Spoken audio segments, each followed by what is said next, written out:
The only time I've ever pre-planned something was in Canada when I did the T-pose after getting pole. I knew the car was quick, and I thought, you know what, if we're on pole today, I'm going to do the T-pose. But my engineer, when I won the race, I think he said, boom shakalaka, of which I replied to Yabba Dabba Do. It just oh my God. It just kind of felt right. So it's kind of incredible. Yeah, it came from the heart. Hello and welcome back to The Fast and the Curious with me, Betty Glover.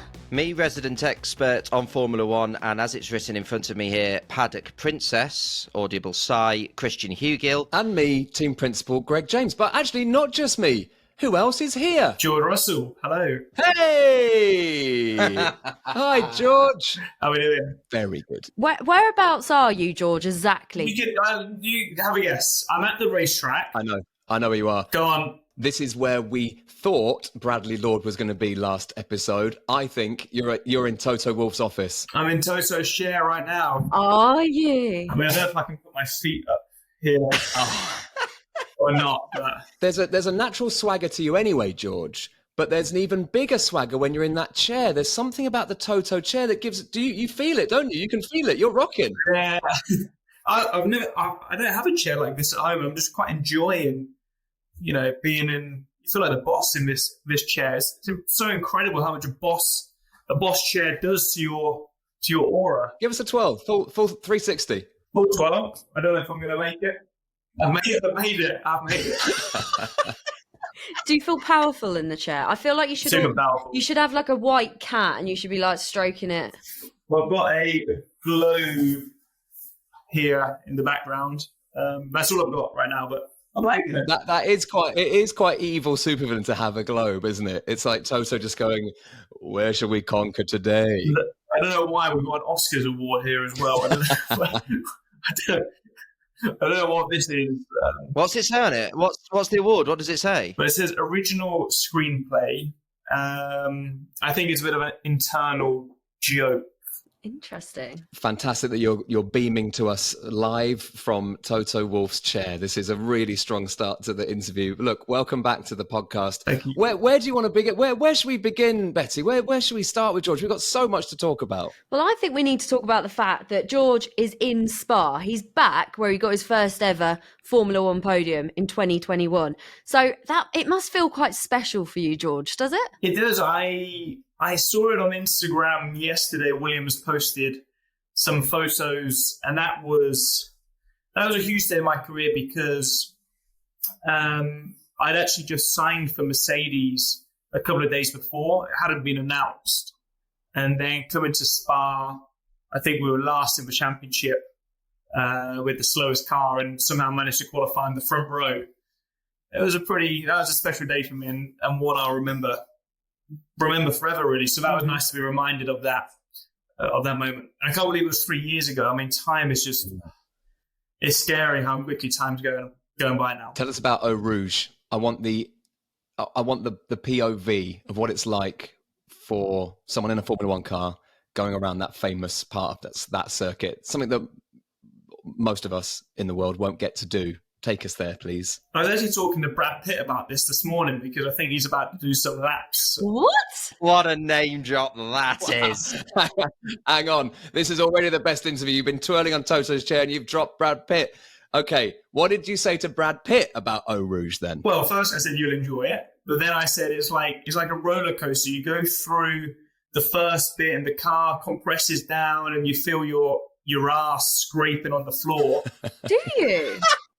And then as you go up through Eau Rouge, suddenly you feel lifted, like you're on, what's the flying carpet? What's the... Aladdin, sorry. You feel like Aladdin a little bit as you go through Eau Rouge and the car lifts up and you're floating through.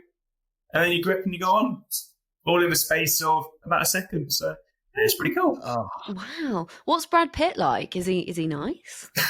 He is. He's a massive F1 fan. Like, he's following everything, and obviously there's a lot going on with the new movie, so that's super exciting. But it feels like he really wants to be here and be doing it. I think he's really enjoying the driving side of it. I'm sure it's probably more fun than other movies, maybe, that he's done in the past. I mean, who doesn't want to drive race cars around racetracks? Yeah. Well, just on that, he was present at the last 2 British Grand Prix because they were filming for the F1 film, because we've seen a trailer for it.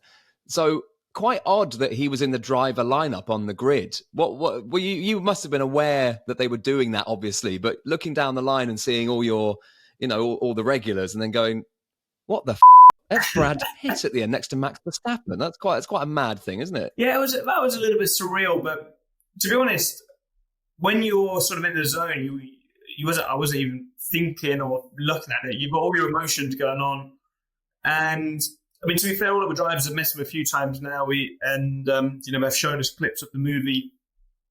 He's just a normal guy, even though he's not a normal guy. He's Brad Pitt.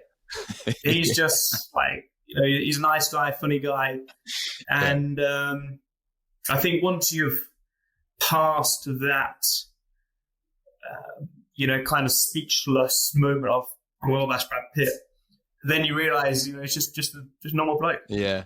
I wonder if he can drive. Have you seen him drive? Is he good? I think he's all right. I don't want to be saying things that I shouldn't be saying here, so I already feel like I've probably said a little bit too much. But he's doing a lot more than I think he's put a lot more practice in than let's say was necessarily required, because he really wants to do a great job and make it as authentic as possible. So for us, that's really nice to hear, because you could imagine maybe different actors. I think we're all divas. F1 drivers are divas. I'm sure actors and actresses are divas in their own way. And you could probably imagine in some other movies, it's like arrive as late as possible, leave as soon as possible, in and out, and just do the bare minimum that is, contractually required. But to hear that, someone of his caliber wants to do more and is really enjoying the process, it reminds us of actually how special it is what we do. And I think sometimes you need moments like that, because you do take it for granted on many occasions. George, you were the first Formula One driver I ever interviewed. Although technically you weren't a Formula One driver, it was before your first ever race. And one of the great joys that I've found is watching you as you've progressed through your F1 career, going from that excited rookie who I spoke to before his first race to a 2-time race winner now, is watching your personality come out as you've grown into the racing driver you are, as you become more comfortable in the paddock. And I think my favourite moment of that came when you crossed the line to win your second Grand Prix. And immediately I fell even more in love with you when you said Yabba Dabba Do as you crossed the line. Sensational. We love life's characters. And this was a great Formula One moment. I was obsessed straight away. Oh, same. I can't get over it, actually. It was phenomenal. I need to know, was that pre-planned? Had you gone in thinking that the next time I cross the line, that's what I'll say? Or did it just come out? Because either one of those answers is fantastic. Well, my engineer is pretty quick with some of his comments and his sort of quick wit. The only time I've ever pre-planned something was in Canada when I did the T-pose after getting pole. I knew the car was quick, and I thought, you know what, if we're on pole today, I'm going to do the T-pose. But my engineer, when I won the race, I think he said, boom shakalaka, of which I replied to Yabba Dabba Do. It just oh my God. It just kind of felt right. So it's incredible. Yeah, it came from the heart. Do you like the Flintstones? Are you a big fan? Not really, no. It's just perfect. Yeah, it just felt so right in the moment. Amazing. I applaud you for it. It was just perfect. It was just fantastic. We got, when we were doing the Williams podcast with Alex and Logan, he actually texted you Yabba Dabba Do. Yeah, I saw this afterwards. I thought, why is Alex, what did he text me again? I think he just texted Yabba Dabba Do. Yeah, he didn't say well done or anything. He just said Yabba Dabba Do. I'm like, yeah. Great. Cheers. Thanks. That was his version of well done. That was our fault. Yeah. Amazing celebration though, George. Amazing. But obviously things are going really well with Mercedes at the moment, aren't they? It must be sort of a great place to be, rivaling for the top spots. You're fully in the mix. Does it feel good at the moment? Yeah, I mean, it does feel good, to be honest, because I think when you and your co-workers put so much effort into a project. For these last couple of years, it felt like there was never really a reward for all of that hard work and effort we were putting in. And of course, this is the same for most teams and drivers up and down the grid, that everyone's working so hard. There's never through lack of effort. But now it really feels like a turning point for us, and getting the pole position in Canada, winning the race in Austria, Lewis winning the race in Silverstone, pole in Silverstone as well. It kind of feels like, finally we're getting this reward for this 2.5 years of relative difficulty for us. We've always got to put it into perspective. We're still performing at a very high level. We still finished second in the championship last year, but that wasn't enough. We're here to win, and it feels like we're in the fight again, and that's what it should be about, Formula One. It puts a smile on my face even saying that, because as a kid, from the age of 8 years old, all the way through to Formula 2, every race I went to, it was a chance of fighting for a win and a pole position. And that's why I wanted to become a racing driver, why I wanted to be an F1 driver. Then when you go through a phase where no matter how great your performance is from yourself, your team, the strategy, you probably won't have the chance of even fighting for victory. Sometimes that is relatively tough. And that's the case for many drivers up and down the paddock. But it's part and parcel of this sport. Sometimes the success comes, and other times it goes. It put a smile on all of our faces to see Mercedes coming back, to see you getting the win, to see Lewis getting the win at Silverstone. I wonder how you feel going into, I guess, the second part of the season, but also going into next season. Bittersweet that that Lewis is doing well and winning everything, but he's going. How are you feeling about that and the changes for next year? Honestly, in terms of my teammate, I don't really have any views. I'm more excited about the fact the car's fast, and I see no reason why we can't fight next year. For me, that is, I'm already excited about it. I'm super motivated for the end of this season. Try and get more pole positions, more victories. But next year for us is going to be, sort of the real test. The last season before the reg change. There's still a lot of work going on behind the scenes for 2026. So there's so much going on, but it just feels like, things are going in the right direction. And that is what's exciting.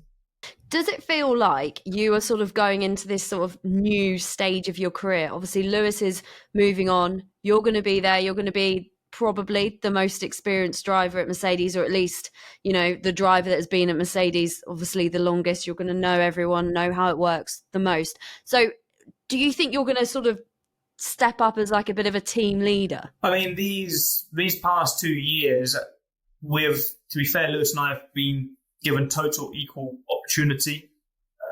We have equal voices in our meetings. When we have our big discussions with the designers and engineers, it's Lewis and I with the 4 main designers of the factory, with Toto included as well, in terms of the development direction we go in. At the end of the day, there are only 2 drivers in the world who get to drive and experience that race car week in, week out. You can never just solely listen to one. If you're getting the input from 2 drivers, and you should have 2 great drivers in a team of our sort of caliber, you're getting double the feedback as opposed to just solely from one side. So there's sort of double the learning and double the opportunity. So my approach isn't really going to change. I feel in a really great place at the moment. I think my performance is this year probably been one of my strongest ever, especially in terms of qualifying. So I'm just sort of excited to carry that over into next year. I'm not going to change anything substantially. I don't really need to, because I feel like it's working pretty well at the moment. I want to talk a bit about your off-track activities, and I'm talking about the Grand Prix Drivers Association. You run that now, George, and we were talking about this with Bradley, and it's a real mark of where you are as a driver, but also as a person, that you want to help the next generation, the generation after that, and you want the sport to continue thriving. And I think it's a it's a really honourable thing that you're doing there. Do you enjoy that side of the sport and getting more involved in that? Yeah, to be honest, I do, because I think it's important the drivers have a voice, and we often talk between the 20 of us, but at the end it's got to be somebody who goes forward to share that view with whoever it may be. So yeah, I kind of got elected to be that person, and I've probably, because I always have one of the strongest voices in the past, or cared the most. But also, I want the sport to be in the best place possible. I want to have the best racing, the best cars, the best tracks, improved safety where it's required. And if it's good for the sport, it's good for everyone. So, it's something I've enjoyed. I'm glad that you used the term elected, because it wasn't an election as such. It wasn't quite Trump Biden, but yeah. But it brings me on nicely to a bit that has been signed off by Bradley Lord, one of your overlords, all of our overlords, really, to talk about this next thing. Now, I'm going to wash my hands of this. This is very much a Christian and Betty thing. Oh, God. But I'd like you, Christian, to introduce George to something that you created on his behalf. And I want to run this past you, George. If you give this a seal of approval, it keeps going. If not, you are within your rights to shut this down. Kill it. Well, me and Betty were thinking we needed a way on the podcast of sort of running through the bits of paddock news. And one of us said, oh, it's like a paddock notice board. And I was like, yes, like a community notice board, like you see in a village. And one of us said, well, someone would need to run that. Who would it be? And I was like, George is chair of the Grand Prix Drivers Association.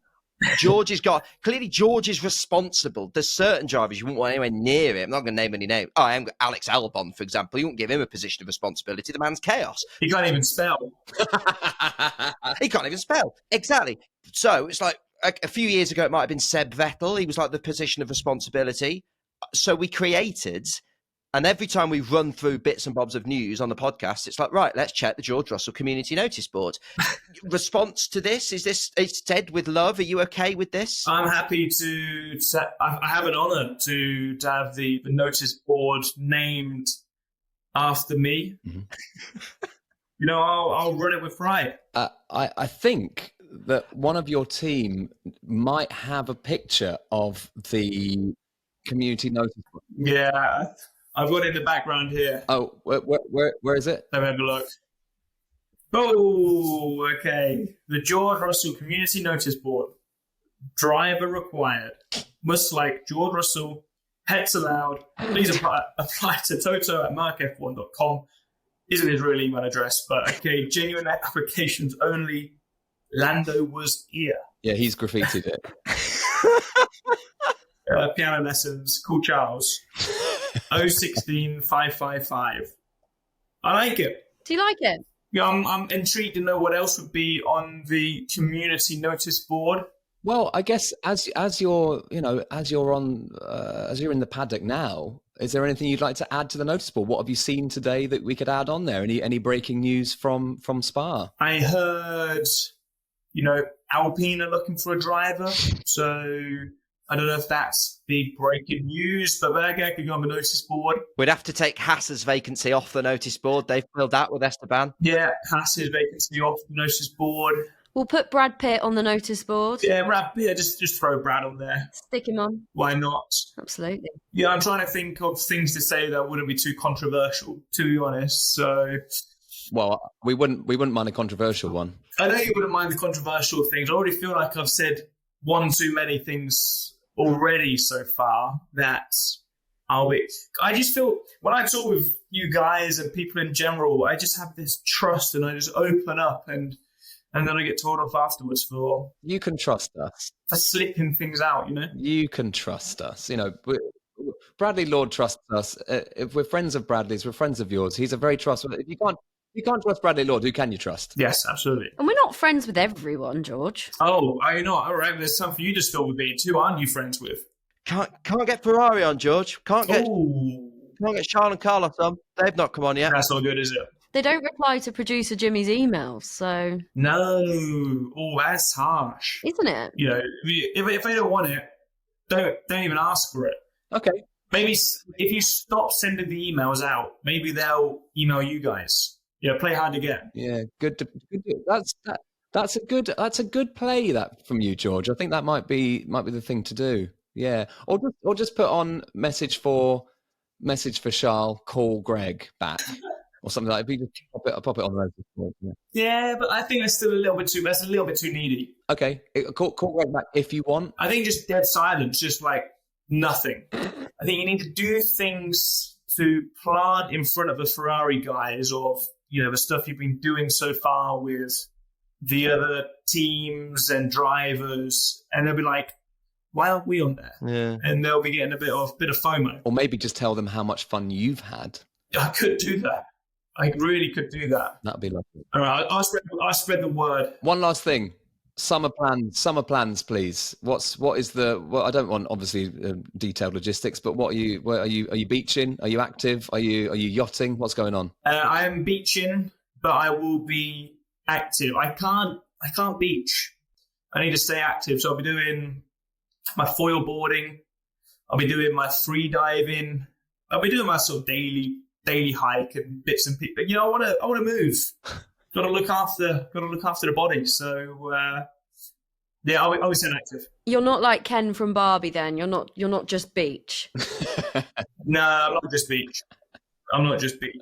No, I'll definitely have a few days off and see where it takes me and let my hair down a little bit. But yeah, we'll see. Just really quickly before you go, you started with a name drop. Can we give you the opportunity to end with a name drop? Betty, you saw George with a proper celeb, right? Yeah, big time celeb this. So obviously you were at the Euros final, weren't you? And you were sat there watching England lose in the final, and there next to you was Harry Styles. What was that like? What did you talk to him about? Yeah, I had no idea I was going to be sat next to Harry. First time I met him, super cool guy. Yeah. It was, we all shared like a special moment when England scored. We're all jumping up, we're all hugging, and when I looked over, I forgot my girlfriend was sat next to me. I was like, oh, good, I need to console a loss a little bit there, but she obviously got the last laugh. But yeah, I was with Harry and James Corden, so yeah, they're two super guys, and nice to watch the game with them. Yeah, quite good people to be sad with, because they're quite well, especially Corden. He's quite upbeat with stuff. I think it's not a bad person to watch. Yeah, it was a super upbeat after the game, understandably. I'm getting told off in the background here, by the way.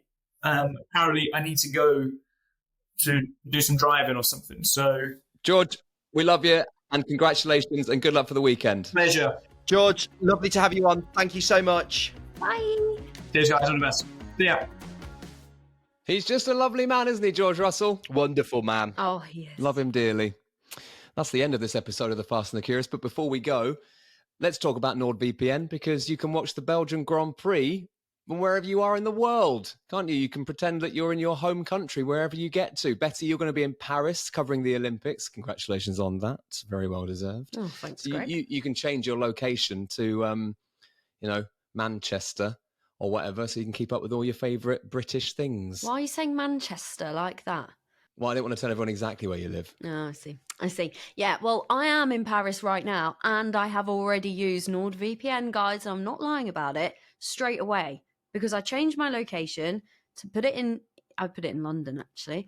Oh, well, not loyal It's to a the proper north. typical capital bias from you. Typical capital. Nah, Manchester's better than London, to be honest. If you want to get into that debate, whilst we're talking about NordVPN. Not particularly, no. It's not to say that it's not great. Love Manchester. Yeah, it's brilliant. But if anyone is planning out on heading to the Olympics or anywhere else around the world, maybe you're on your little summer holiday, you can change your virtual location, you can save your money, you can watch loads of stuff from all over the world, and you can make all of your admin easier, can't you? Yeah, because some flights and hotel fees change depending on where you book from.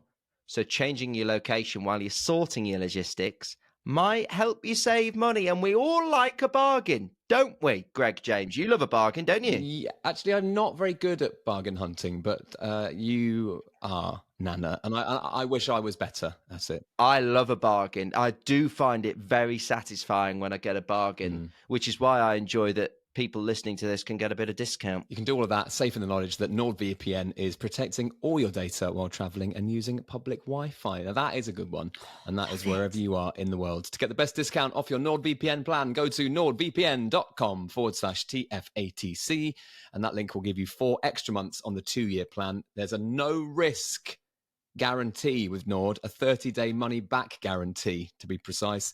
The link is in the description of this episode. We'll be back after this weekend's Grand Prix to dive into the final bit of action before the summer break. If you've got any questions about what's happened in the last few months, or what some comments on what you want to see happen at the end of the season, has this surprised you? It should have done, because it's been a surprising season so far. You can always get in touch with us. You can just all the socials really at Fast Curious Pod. See you then. Bye. Goodbye. Bye, everybody.